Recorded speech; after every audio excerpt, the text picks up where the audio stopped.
Yep, this is my personality now. Yeah, hello, this is Ed Meme Lord, and yeah, I just want to ramble about the weirdest games I have. I'm not the weirdest games. All these games are pretty common except Kobe Texas Epic Yawn. The most expensive games in my collection in the aftermarket. You see, I've never been one of those collectors that's like, yeah, let's get to the weirdest stuff ever. Because I just don't. Because I think that's a waste of money. I'm not gonna get Clay Fido director's cut, whatever it's called, because I don't think it's worth the $1,000 price tag or something like that. I'm not. But however, I still have some games in my collection that are a bit on the expensive side. I think half of these are before I started like collecting. So like yeah, ever since I started collecting, I was decided to I've been trying to get some of the sequel games knocked out first, and I haven't really gotten too much on the too expensive game side yet. There's still a few cheap games for the consoles I have that I want. Um, but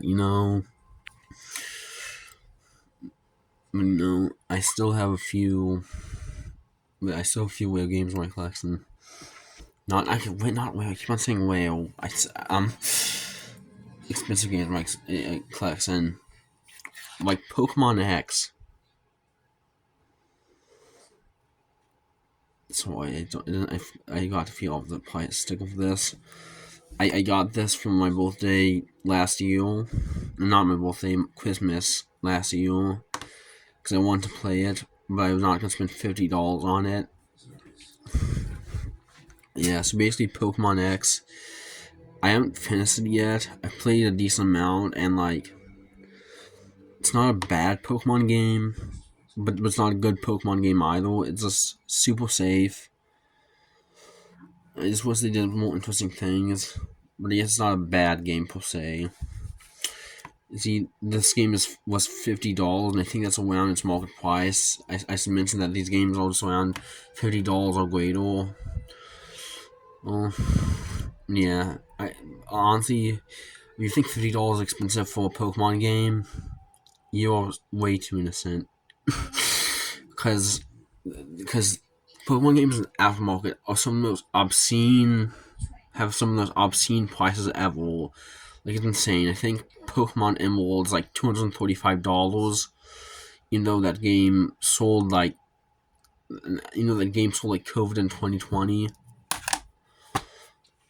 It's just,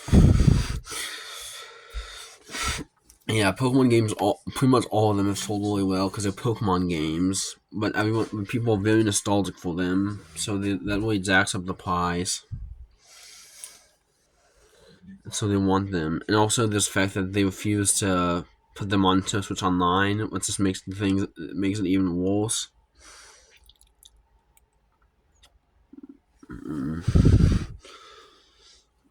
I mean, I think that's Game Freak's fault. Like, I don't know, it could be Nintendo's fault. Maybe they just don't want Pokemon on the Nintendo Switch Online. I don't know. Pokemon X, like, for $50, I mean, you could do better. There were better games that are cheaper, like 70% of first party Wii games. No, probably 90%. Maybe not quite 90%, but like, I don't know. But if you want a Pokemon game for cheap, this is like your best bet.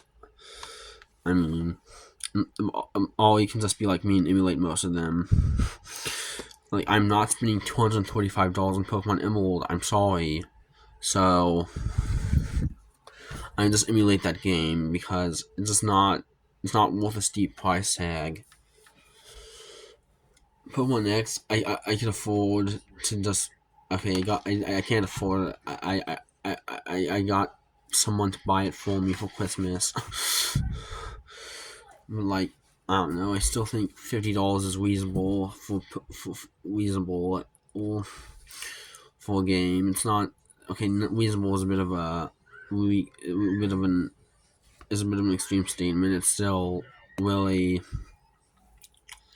uh still really steep for Pokemon games. Here's another one that's like around $50. Mario Party 9. Why is Mario Party 9 like $50?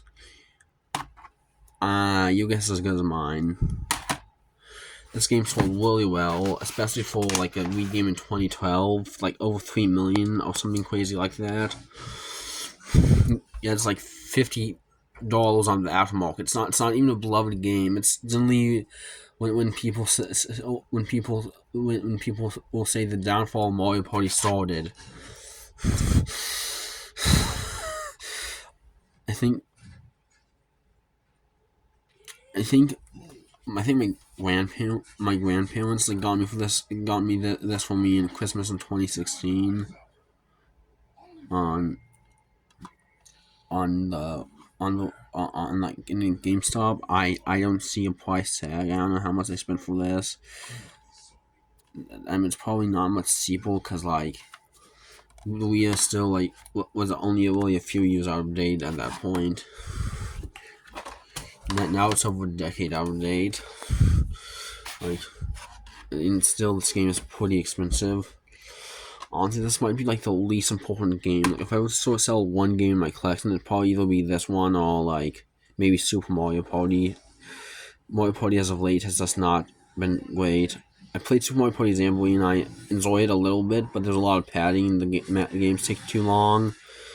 So like, Mario Party's still not out of the hole, I think. But Mario Party 9, anyways. I might very well never play this again. I might just sell it for like $50 and just get a decent amount of money there. But I'm not sure. It's hard for me to like sell games because like I have to depart from them. Departing from them is hard for me. I don't know. Going up in prices a little bit, like for like $55. We have another Mario Party game, Mario Party 7. Yeah, for some reason Mario Party games are just really expensive. I guess people are nostalgic for Mario Party. For 9, I don't get why, but like 7's a really good Mario Party game, one of the best in the series. I'm from I've played it, actually I haven't played too many of them. It's like the best one I've played. That'll 8. This is like the first game I ever got after I started collecting. Like I still remember like Christmas 2020. I went to a local retro game store and bought this for $50. It still hasn't really gone much. It hasn't gone much up from that. It's around the same price it was over half a decade later. But like by then, GameCube prices were already getting out of control. I guess more GameCube prices are more or less plateaued. They're still outrageously expensive, but like they have, it's not like they're going getting even more expensive. They're just content with being like from $50 to $90 for body GameCube games all. Yeah, again, not a wave game at all. So sold like 2 million copies or something crazy like that. It's just people really nostalgic for this. For this game, and like I can see why, unlike Mario Party 9. So yeah. The next, around the same price for like $55, you have Sonic Zim's Collection. I found this at like a retro game store somewhere in the St. Louis area. That's super statement. I live in the St. Louis area. I think this might have been like St. Louis proper. But yeah, Sonic Zim's Collection is a compilation of Sonic CD, Sonic the Fighters, and Sonic All. Like none of those are bad games, but none of those are great games either. I played a little bit of all of them. My favorite Sonic All, but it's not like it's an outstanding masterpiece or anything. It also has like 6 GameCube games that just said like 9 classic titles. And like the 6 bonus games, the GameCube games, they were just like they think they're less important. I've never been a guy that says like that handheld games are less important, but a lot of people believe that, especially like yeah, especially in the Sonic community, which doesn't even count games like Sonic Wars as mainline Sonic games, which I think is weird. But yeah, this has like Sonic the Hedgehog 2, which is the GameCube version, Sonic Spinball, Sonic the Hedgehog Triple Trouble, Sonic Drift 2, Tails Sky Patrol, Tails Adventures. I haven't gone very far in either of these except Sonic the Hedgehog Triple Trouble. It's a pretty solid game, but it's not outstanding. Um, yeah, it's just a weird collection. It's like I don't have Sonic Mega Collection, but like it's like $15 or something cheap like that.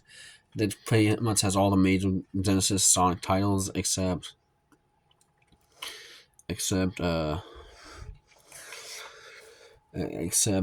Sonic CD, which is a weird exclusion. Also, it says the Sonic Sound version of Sonic All, but it's actually the PC version of Sonic All.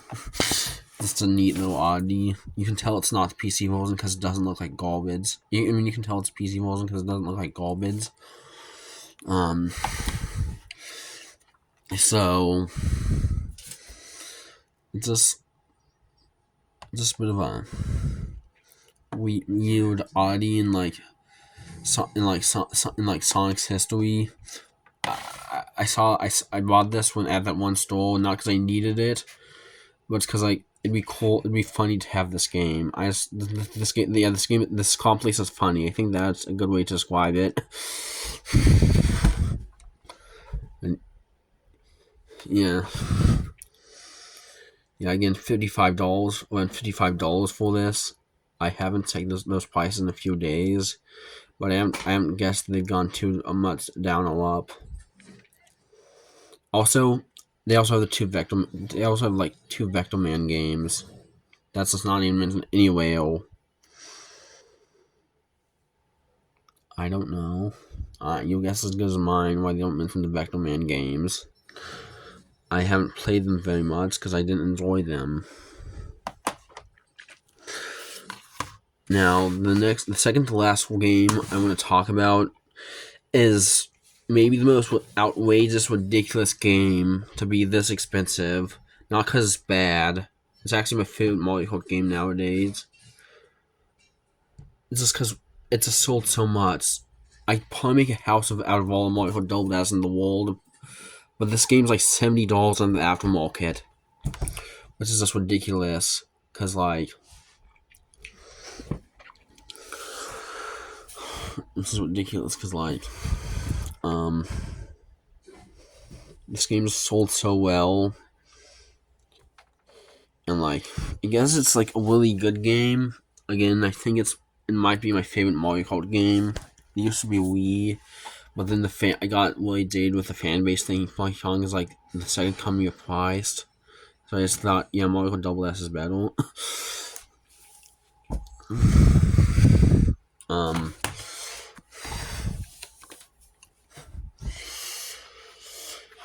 But yeah, Mario Kart Double Dash, really great game. I got this. I think my parents got this at a garage sale in my local area, like in 2016 for my birthday. These games were probably like the whole bundle came with like Paper Mario 1000 Year Door and Super Mario Sunshine. Neither of those games are as expensive as Mario Kart Double Dash, and actually Paper Mario 1000 Year Door, my copy of it doesn't work anymore, so I'm gonna have to buy it again. And my copy, I technically saved it with my brother. But Mario Kart Double Dash and Mario Sunshine still work like they did all those years back, and yeah, I think,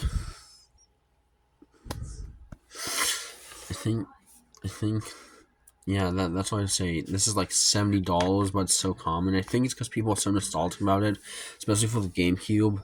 again, like I said about Mario Party 7, the prices went up, never came down during the pandemic.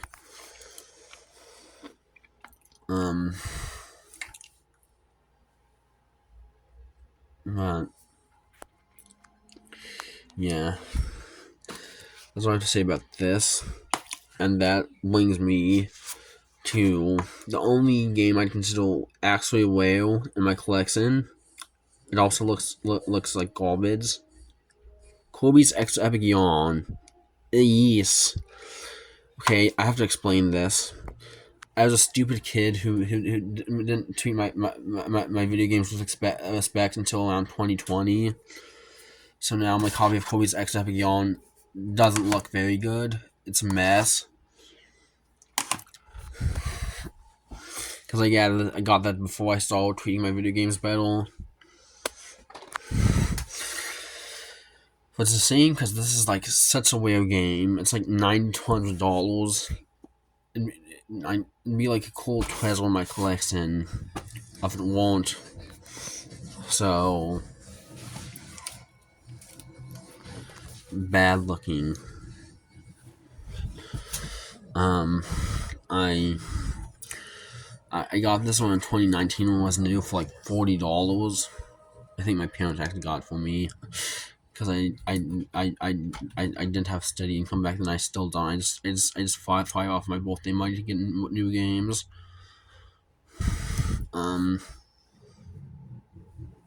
So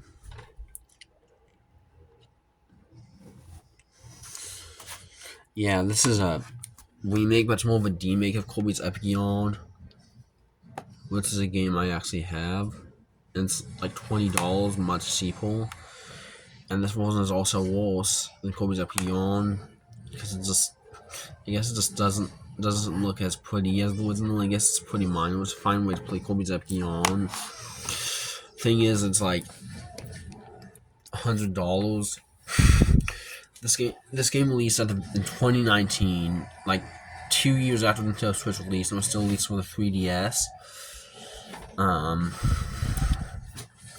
So no one really bought it. Like 5 people bought it. I'm one of those 5. I'm one of those 5 who like actually look at Kirby's X Epic Yarn and said, yes, I want that. I played for a little bit. Then I just played then I just got the Weevils and I just played that more. It's just a male way to play Kirby's Epic Yarn. It's not bad, but it's not great. Again, put a super rare game, at least for my standards, $100. I sometimes even contemplate like selling this because I'm not really gonna play it, and it'll probably give me a good amount of money. I'd probably put it at like $80, $70 rather than $100 because it's not in good condition. Because I was a stupid kid. But then other days I'm like, yeah, but it's a wave game. But it's a wave game, and I think it's cool. This might be the only wave game I ever get in my collection ever. So yeah, I'm most likely gonna keep this, but I don't know. You never really know. I could decide, you know what, me keeping a wave game is not worth the $70 I'll miss out on if I sell it. But yeah, that's all the whale games I have in my collection. Not again, I keep on saying whale. All the expensive games around the $50 mark or greater.